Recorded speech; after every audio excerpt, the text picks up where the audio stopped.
Tanto para los que ven películas como para los que hacen películas, bueno, también aplica para las series, los cómics y los videojuegos, este es un tema sumamente relevante en la actualidad. Pensemos por un momento en She-Hulk, Peter Pan y Wendy, Los Últimos Jedi, Los Anillos del Poder, Capitana Marvel o Mulan. Todos estos productos que presentan a una protagonista significativamente fuerte y poderosa son criticados brutalmente por la audiencia. Esto desde luego afecta a la industria, que se supone intenta vender, y afecta al consumidor, que termina cada vez más insatisfecho.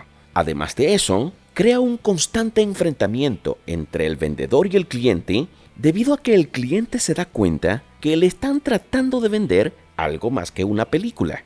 Le están vendiendo, y a precios muy altos, ideas que el cliente no desea, y esto lo hacen de las formas menos amigables. Y los sectores de la audiencia que sí aceptan estas ideas, muchas veces de manera inconsciente, son vistos como afectados que afectan a otros. Algo así como zombies. Por cierto, te dejaré por aquí mi video sobre el significado de los zombies. Pero bien, por poner un ejemplo, se dice que los personajes femeninos fuertes, que derriban sin muchos problemas a todos los hombres a los que se enfrentan, en las películas por supuesto, podrían vender la imagen irreal de que toda mujer es capaz de competir sin problemas en las categorías masculinas, o que en su defecto no habría inconveniente con tener hombres en las ligas femeniles, lo que por cierto se ha vuelto muy común en los deportes. Después de todo, ya vimos en las películas que en realidad los hombres no son rivales para las protagonistas, y como cada quien es el protagonista de su propia historia,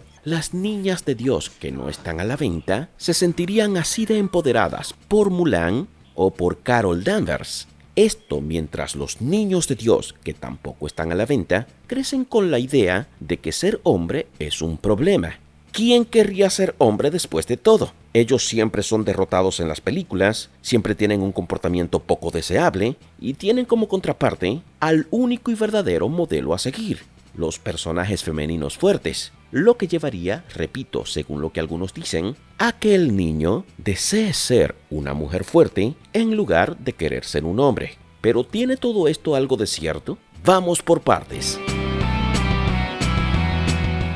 ¿A qué se le suele llamar personaje femenino fuerte? Suena como una pregunta simple y muy fácil de responder, pero lo cierto es que ha habido algo de confusión al respecto. Y no es culpa de la audiencia generalizada, sino del modo en que los medios y los involucrados en la industria usan los términos de un contexto específico en un contexto totalmente diferente. Muchos piensan que el personaje femenino fuerte es simplemente un personaje femenino que no cae en el cliché de la damisela en apuros. Un cliché que muchos no entienden. Y lo sé por la cantidad de artículos, conversaciones, refranes y hasta canciones que se han hecho sobre la Cenicienta. Mi video sobre eso súper recomendado. Y es que desde finales del siglo pasado y con el auge del feminismo dominante, las cosas han cambiado. Antes, lo que se podría llamar personaje femenino fuerte, efectivamente eran femeninos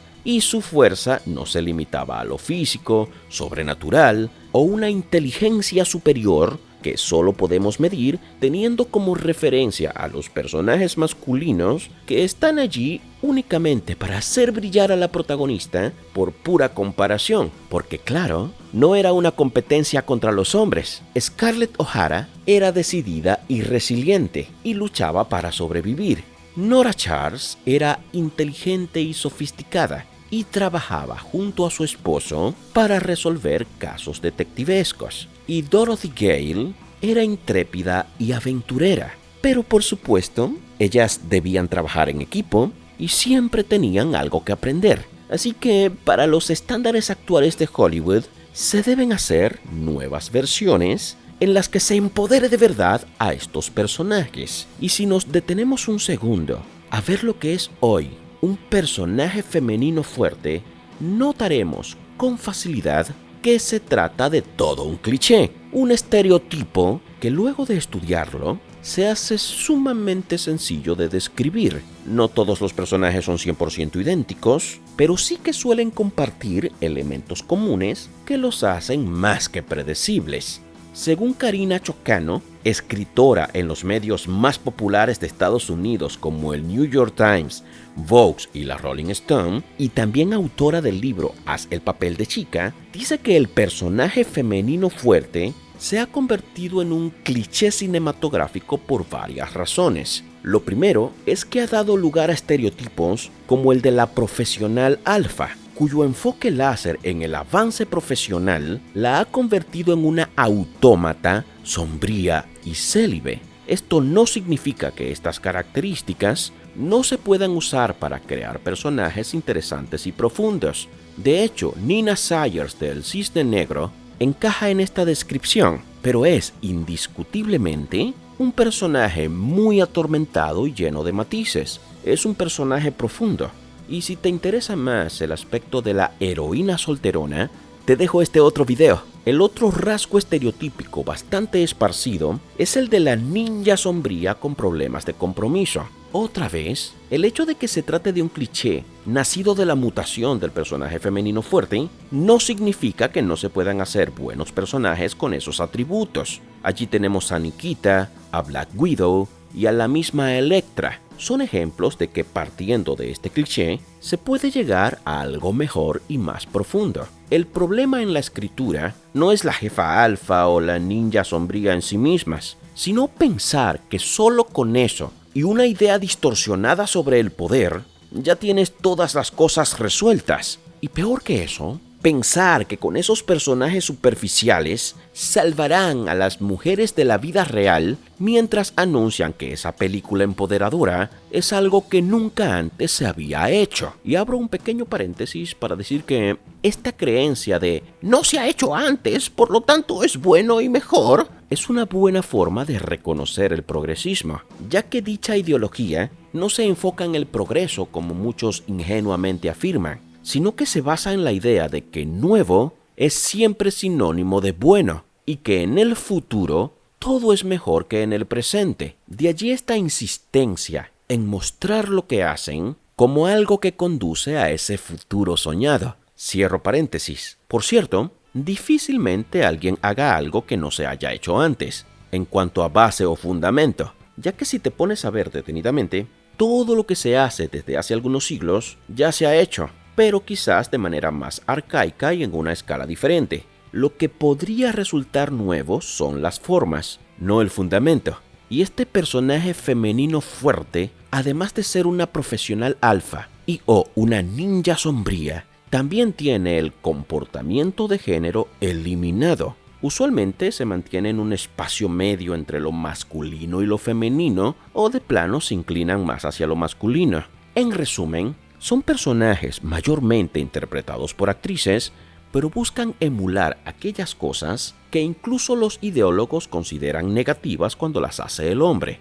El argumento a favor de este estereotipo lo ofrecen personas como Brooke Shapiro, quien dice que históricamente el cine ha sido un mundo de hombres. Según ella, luego de analizar las 100 mejores películas del 2015, notó que solo el 22% tenían mujeres como protagonistas. Claro, ella no analizó todas las películas que se hicieron, sino únicamente las 100 mejor valoradas, por lo que en realidad no está juzgando a la industria, sino a la crítica o a la audiencia, solo que usa esos datos y los aplica a la industria, lo cual es falaz. Ella también usa el mismo estudio falaz de la falaz Iniciativa para la Inclusión Annenberg, que resalta una supuesta desigualdad en los protagónicos con base únicamente en las películas más taquilleras. Es decir, que no analizan las películas, sino únicamente el gusto del público, porque la taquilla no representa todo lo que se hace en la industria, solo representa la fracción del producto que le gusta a la audiencia. ¿Y cómo no van a fracasar si lo que hacen es usar el gusto del público para cambiar la industria desde adentro,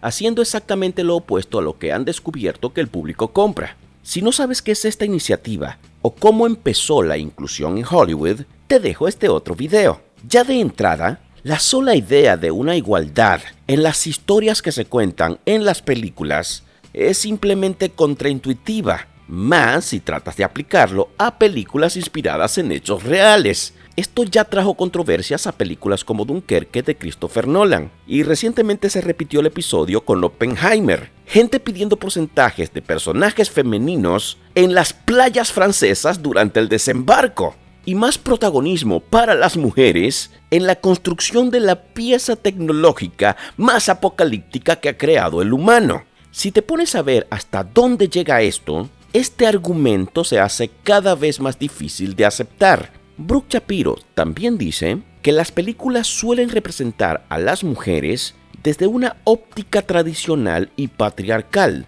y que por lo tanto se debe hacer un esfuerzo por representarla de otra manera. Esa otra manera nos dirige la más de las veces hacia el mismo estereotipo. Claro, ella enfoca su estudio en películas de calidad reconocible y que personalmente, como obras de arte, me han gustado bastante. Me refiero, por supuesto, a Thelma y Louise, El piano, Lost in Translation y Juno, esta última siendo una de las favoritas de los conservadores, según encuestas hechas en Estados Unidos. El problema aquí es que desde la óptica feminista, estas películas son elogiadas principalmente porque sus protagonistas desafían la feminidad histórica. Es como si eso fuera más importante que la originalidad o la calidad. Obviamente, en las películas mejores escritas, este desafío suele ser bien recibido por la audiencia, especialmente cuando textualmente el personaje no abandona todos los valores que la audiencia abraza, pero en la mayoría de los casos resulta problemático.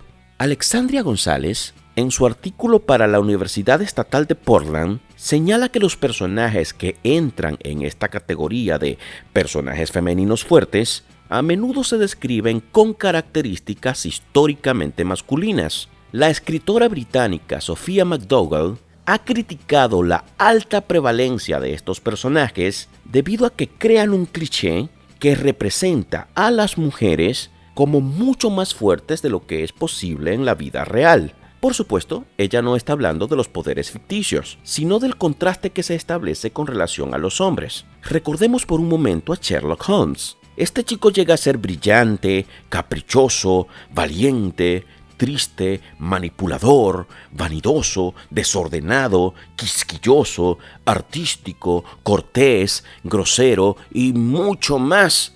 Lo tiene todo y es muy convincente. La mayoría de los personajes femeninos fuertes solo son fuertes y con la necesidad de decir todo el tiempo lo fuertes que son, mientras en el mundo real sus autores culpan a la audiencia por el fracaso financiero de su producto. Todas estas feministas del medio y muchas otras han sido bastante críticas con estos personajes, pero la mayoría de los medios y los propios productores suelen culpar al supuesto machismo de la audiencia por la baja puntuación y la pobre taquilla. Como he dicho en ocasiones anteriores, es probable que exista gente que rechace a los personajes femeninos fuertes debido a su machismo, pero el general de la audiencia no podría encajar allí, y lo sabemos por el éxito de personajes un poquito más simpáticos como Wonder Woman.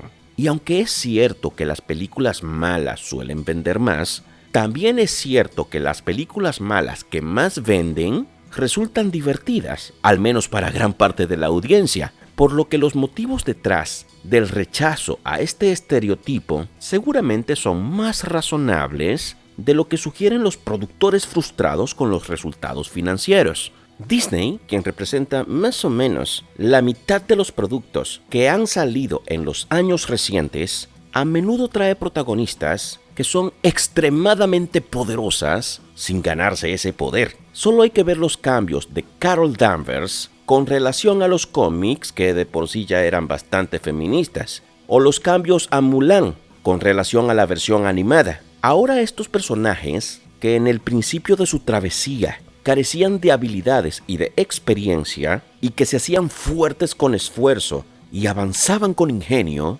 simplemente nacen siendo fuertes y ya, poco más. ¿Para qué necesitas ser ingeniosa si ya lo superas a todos en fuerza? Y no digo que toda superabilidad debe ser ganada, claro que no. Steve Rogers se gana el suero del supersoldado por su valentía y sacrificio, pero Peter Parker solo es picado por una araña al azar. Ambos están bien. El problema es otro.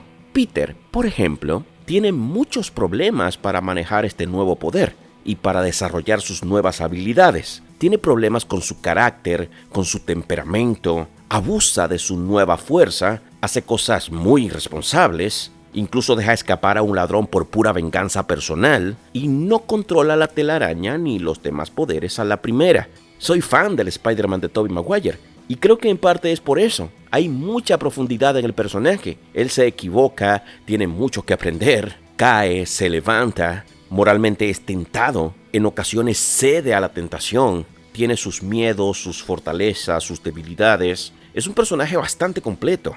Jen Walters apenas despertó al otro día como Hulk y ya tenía bastante controlado a su alter ego, cosa que le costó años y mucho dolor a Bruce.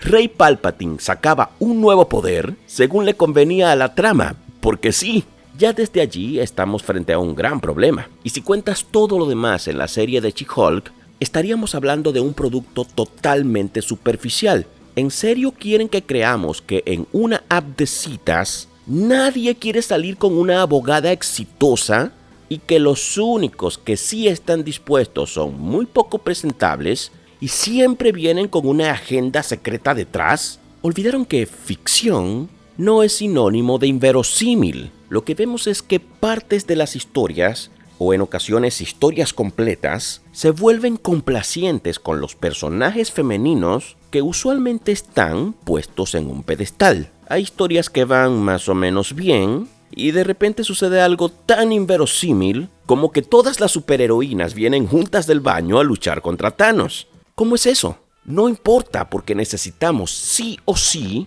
un momento de sororidad y girl power super forzado, en el que sin ninguna necesidad los personajes femeninos se autoexcluyen. Los niños perdidos de Peter Pan solían ser varones todos porque las chicas maduran más rápido. En la versión más reciente, le quitan esa ventaja a las chicas únicamente porque es demasiado patriarcal que los chicos perdidos sean todos chicos.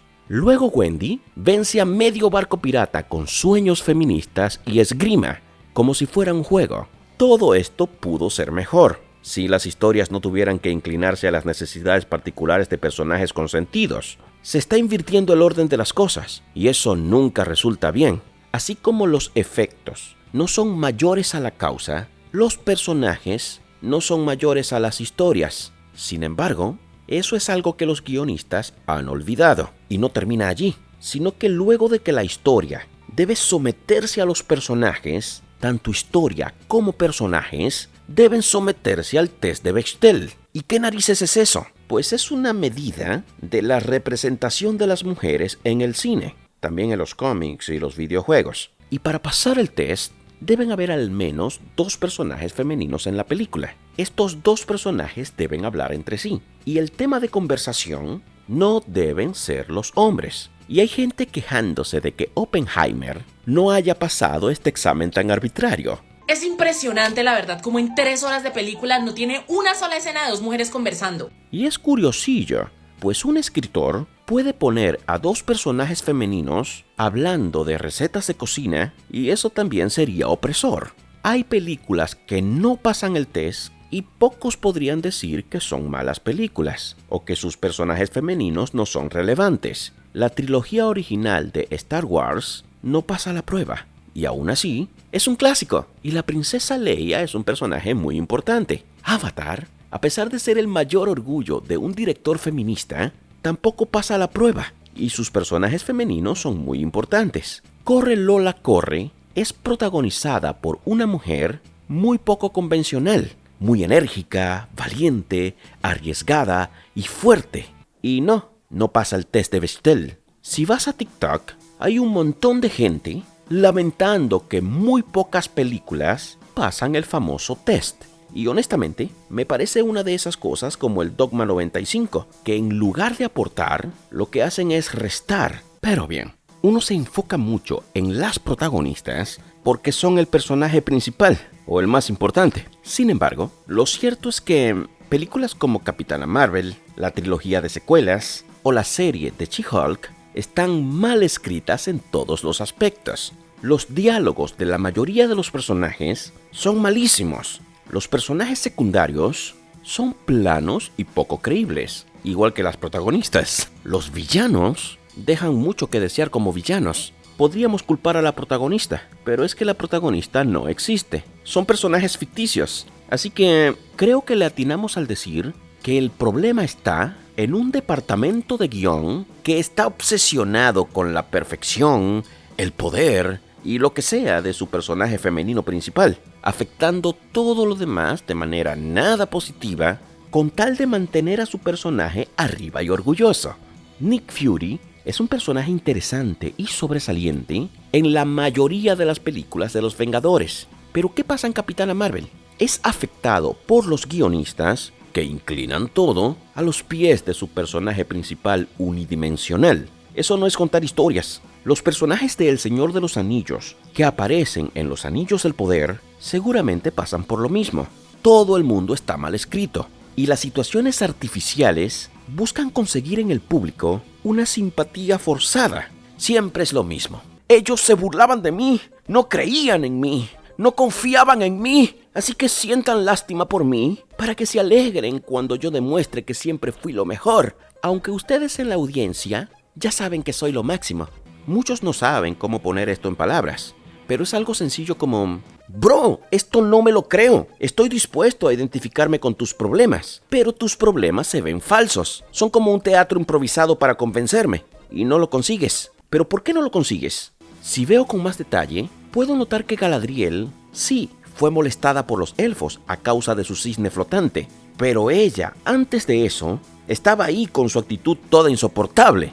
La mayoría de la audiencia pensará que hundir su cisne es una buena lección para que deje de ser así. Y aún así, nada se vuelve creíble, puesto que Valinor es un lugar de completa paz, pero los escritores empiezan mostrando discordia. Valinor, además, es un lugar, si se quiere, lujoso. Con She-Hulk es lo mismo. Quieren hacernos creer que una mujer con el estatus de Jennifer tiene los problemas más grandes del mundo. Y no cuela. Netflix lo hizo bien con Arcane, o Arcane, ya que su protagonista vive en un lugar totalmente opuesto a los lujos que rodean a Jennifer o a Galadriel. Y asimismo, su actitud valiente y resiliente es igual de opuesta. Escritores como los de She-Hulk, Capitana Marvel y Los Anillos del Poder creen que ser la víctima de algo en las primeras escenas ya hace que su personaje se vuelva el más amado por la audiencia. Pero esto es como creer que hay que ponerse del lado del diablo únicamente porque su historia comienza cuando es echado del paraíso. Amigo escritor, tus personajes son presumidos y egoístas, y a diferencia de los escritores de Sherlock Holmes, tú quieres que esas actitudes sean vistas como buenas, cuando evidentemente son bastante negativas. Luego les das poderes muy superiores que se cargan por completo la lógica y el argumento interno. En Los Anillos del Poder, eligen a un grupo de guerreros de alto nivel para enfrentar a Sauron. Pero, cuando aparece un troll helado o lo que sea eso, todos caen completamente indefensos, con la excepción de tu personaje femenino fuerte. ¿No se supone que todos estaban a un nivel muy parecido?